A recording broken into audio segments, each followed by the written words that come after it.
The winter of 1834 came down hard on the Kentucky frontier, freezing rivers, mid-song and sealing secrets into the ground, as if the earth itself feared what might surface. In a small settlement pressed between forest and limestone hills, a pair of twins were born just before dawn, their first cries swallowed by the wind. Those present would later swear the room felt wrong, as though something unseen had arrived with the children, something that refused to leave. By sunrise, the storm had passed, but the unease remained, clinging to the cabin walls like damp breath. The twins were identical in face, yet never entirely so. When one slept, the other stared wide-eyed into corners where shadows gathered too thickly to be natural. Neighbors whispered of odd habits. How the boys finished each other's sentences without looking. How they recoiled from pain neither had yet suffered.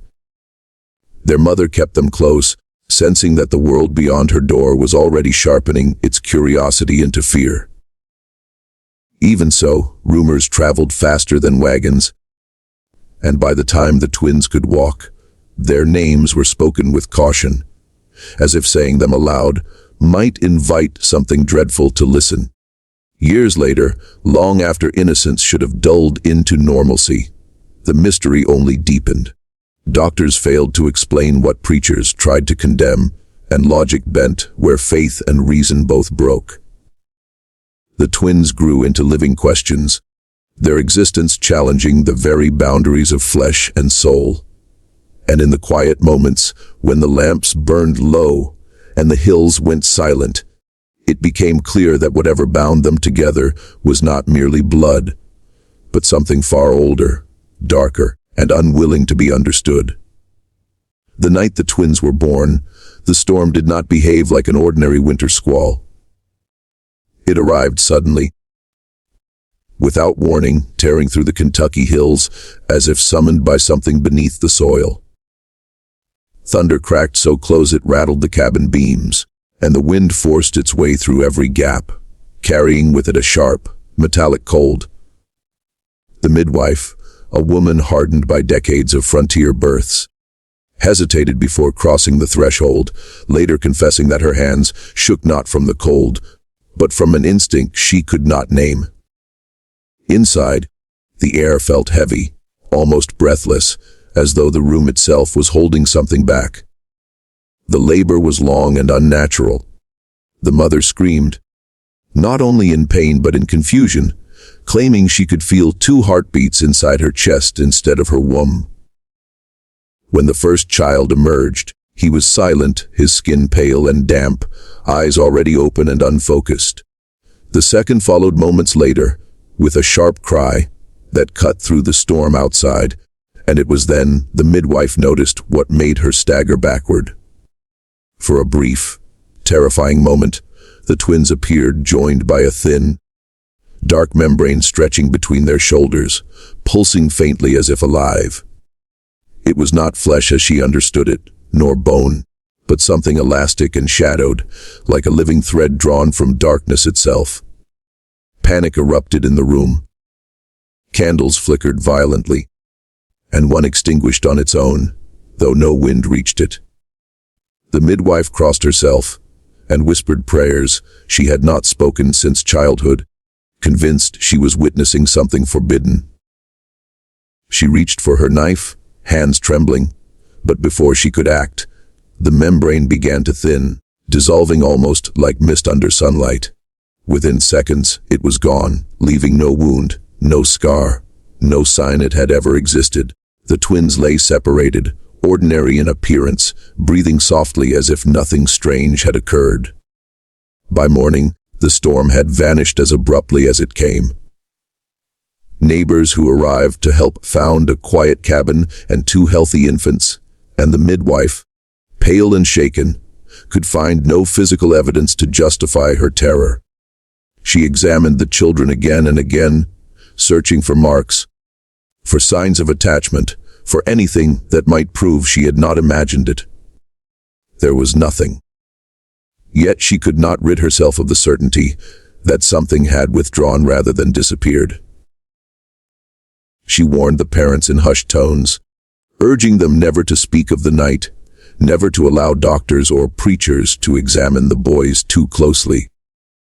As the sun rose over the frozen hills, the twins slept side by side, their chests rising in perfect unison, and for a fleeting instant, the midwife thought she saw a faint shadow pass between them, linking them in a way that daylight could not reveal. And in that moment she understood that whatever had joined them at birth had not truly left, but had simply learned how to hide. As the twins grew, their bond revealed itself in ways that unsettled even those who had dismissed the story of their birth as frontier exaggeration. In early childhood, the connection was subtle, almost charming, the sort of closeness that could be mistaken for an unusually deep sibling attachment. They laughed at the same moments, turned their heads in unison, and often spoke the same words at the same time. Their mother noticed that they rarely argued, not because they were gentle, but because it seemed unnecessary, as though each already knew the other's thoughts before they were formed. At night, they slept facing one another, hands nearly touching, and if separated, both would wake screaming within minutes. The first sign that something was wrong came with a small injury. One afternoon, while playing near the woodpile, the younger twin fell and scraped his knee badly on a jagged stone. Blood soaked through his trousers, and his cries echoed across the yard. The other twin, who had been inside the house at the time, suddenly collapsed to the floor, clutching his own knee in agony. When their mother rushed to him, she found the skin unbroken, yet a dark bruise bloomed beneath it, spreading in the exact shape and position of his brother's wound. By the next morning, both marks had faded together, as if obeying the same unseen command. Incidents like this multiplied with age. A fever that struck one would bring chills and delirium to the other, even when separated by miles. A cut finger, a twisted ankle, even the dull ache of a pulled muscle seemed to echo across the distance between them, sometimes immediately, sometimes after an unsettling delay. Townsfolk whispered that the boys shared a single body divided in two, or that one was merely a reflection of the other, sustained by the same hidden source. The local doctor attempted explanations involving nerves and imagination, but his theories crumbled when injuries appeared on the unhurt twin days after the original had healed. More disturbing still were the moments when pain appeared without cause. One twin would wake in the night screaming, clutching his chest or gasping for breath, while the other slept peacefully.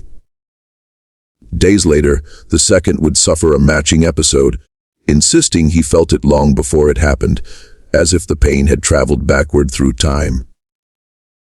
Their dreams, too, became shared experiences.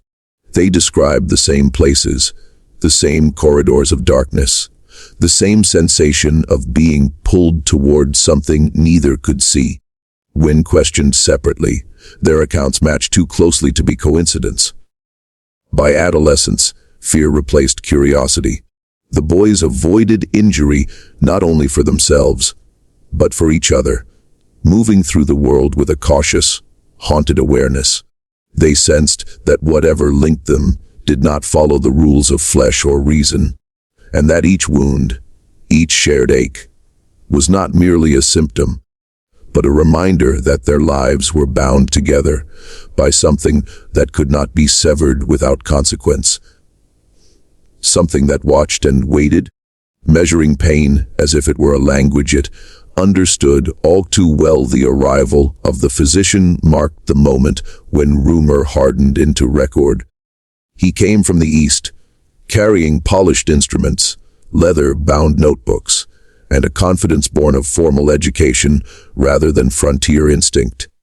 Where others saw superstition, he saw a challenge, and from the moment he met the twins, he resolved to reduce them to diagrams, measurements, and rational explanation. He interviewed neighbors, dismissed their stories with thin smiles, and assured the family that coincidence and suggestion could account for nearly anything.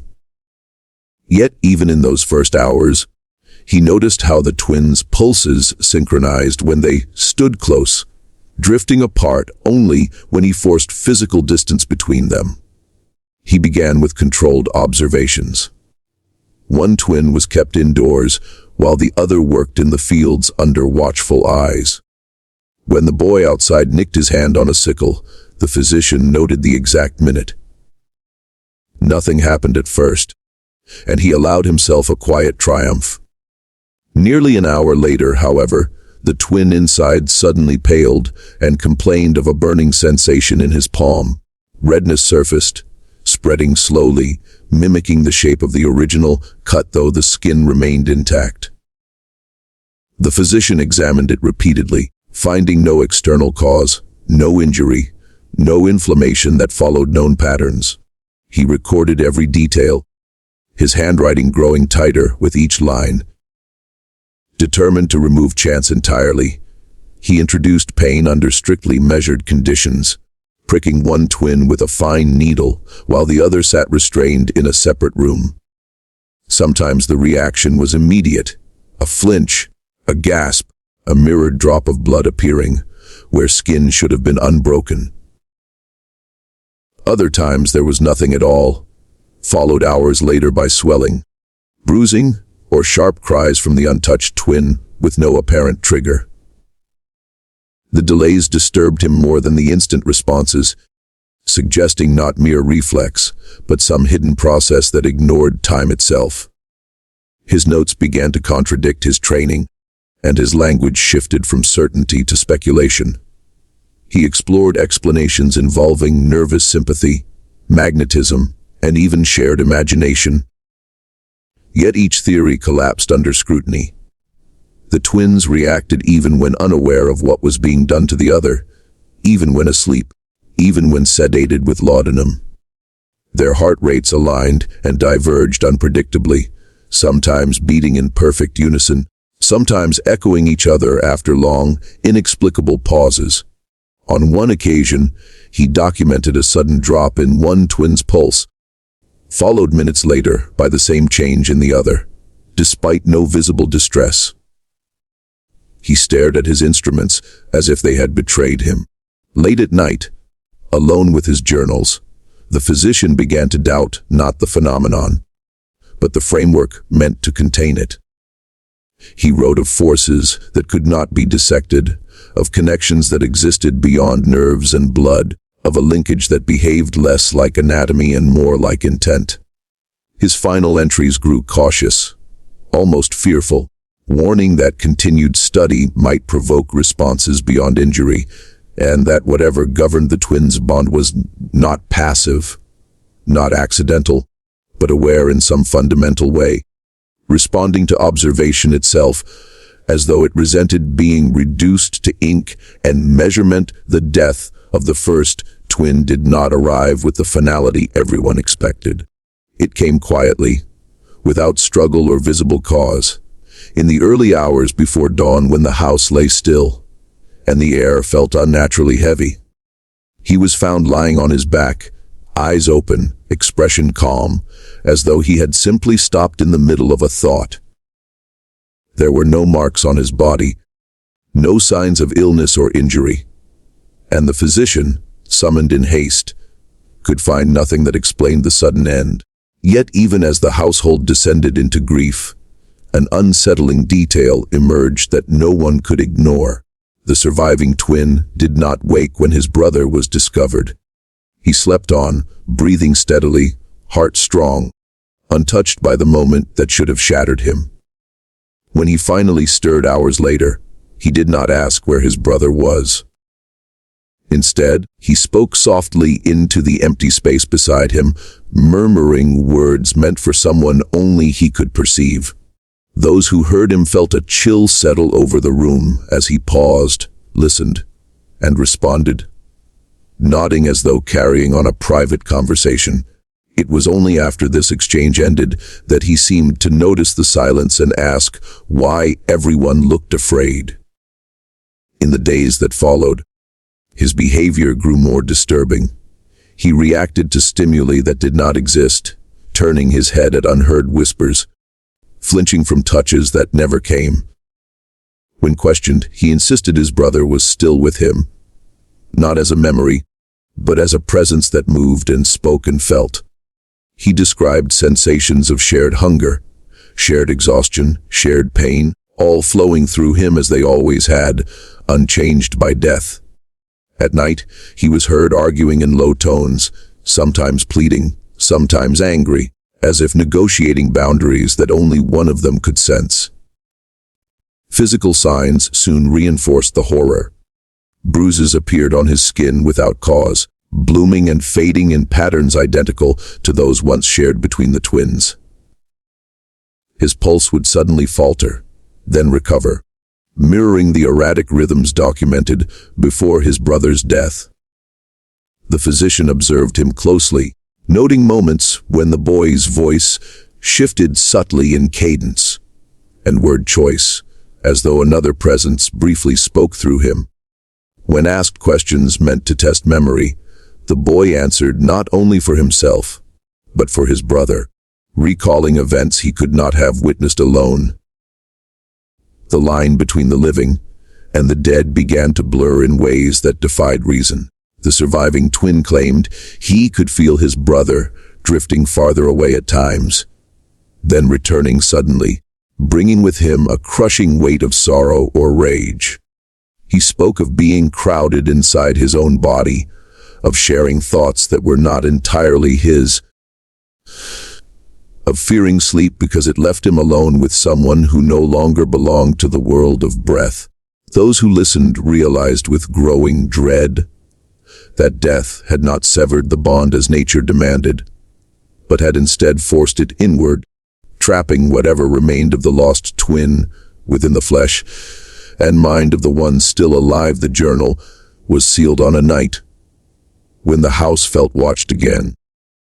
The same oppressive stillness that had followed the twins since birth, settling into the walls like a memory that refused to fade. The physician had reached the edge of what he dared to observe. His notes no longer read like medical documentation, but like warnings etched by a man who had looked too closely at something that did not wish to be known. The surviving twin had grown weaker, not in body but in presence, as though pieces of him were being quietly removed and replaced by something older, heavier, and far less human. Each attempt to study him now produced consequences that extended beyond bruises and fevers, rippling outward into the house itself. The final experiment was not meant to be an experiment at all. It began as an attempt to confirm separation, to prove once and for all that whatever remained of the dead twin was no longer bound by flesh. The physician arranged for the boy to be taken to a nearby town, miles away from the place of his birth, believing distance might reveal limits. The first night passed uneventfully, and relief briefly softened his resolve. Then, just before dawn, the boy awoke screaming, convulsing as if struck by a force from within. Witnesses swore the room grew colder by degrees, breath fogging the air, as the boy cried out words not spoken in his own voice.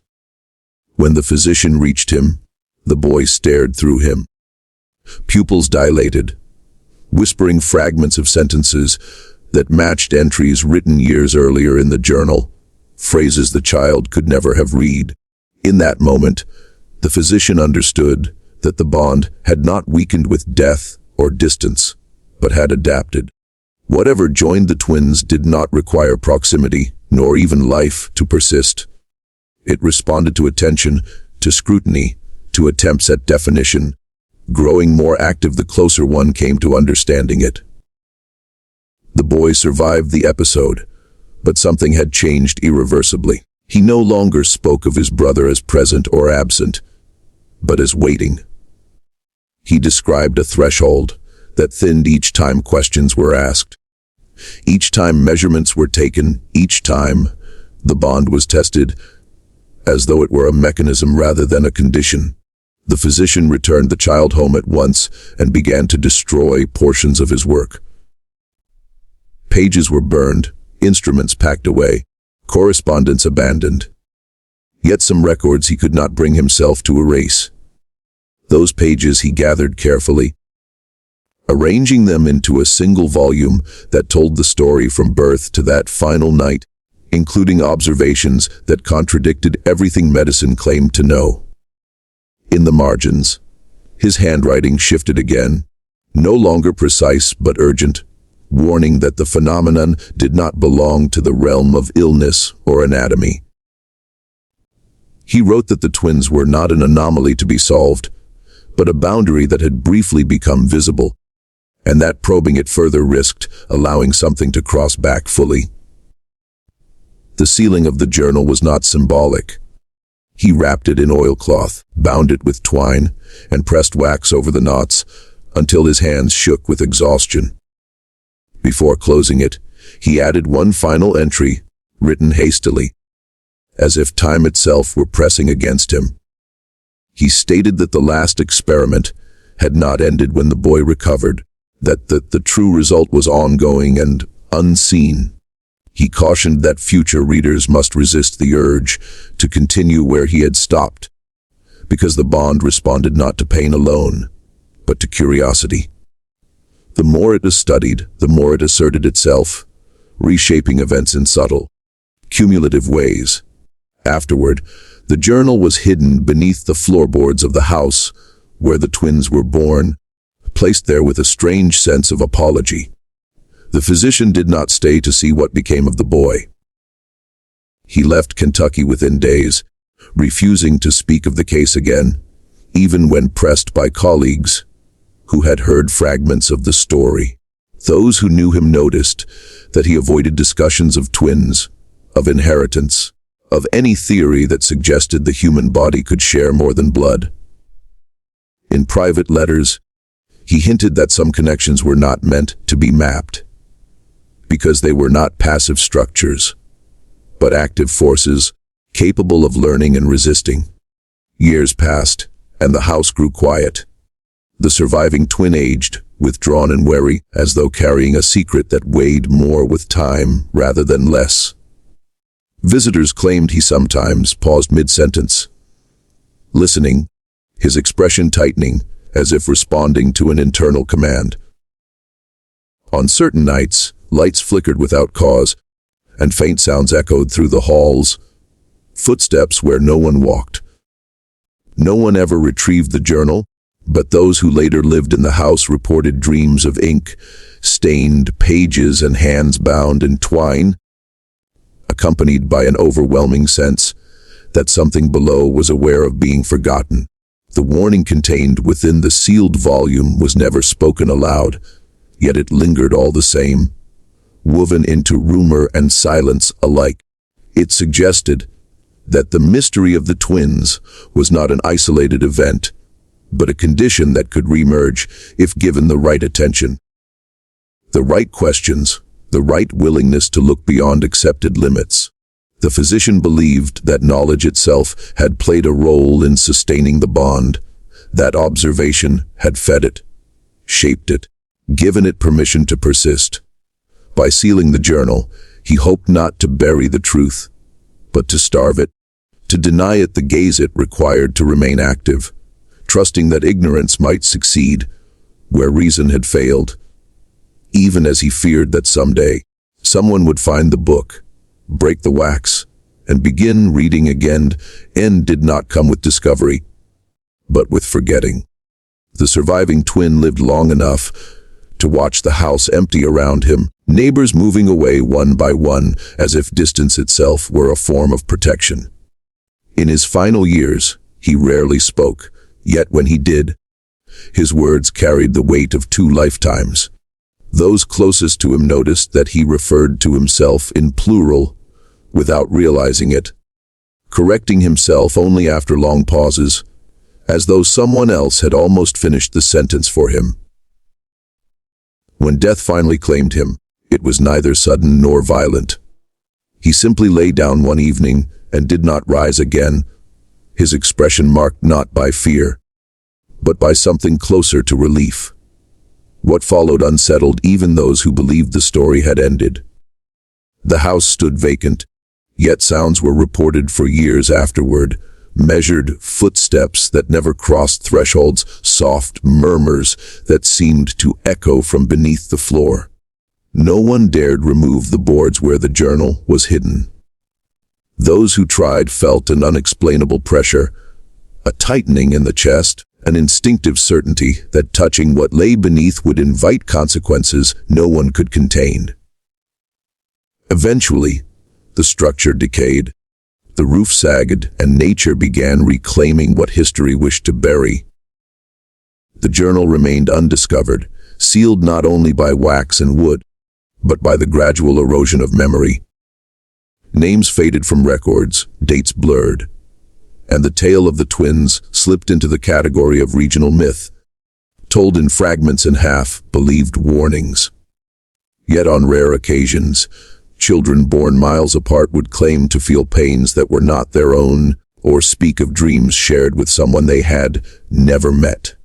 Doctors dismissed these accounts, as the physician once had, confident in explanations refined by time. If the bond ever truly ended, no one can say. Perhaps it dissolved when no eyes remained to measure it, no minds left to question it.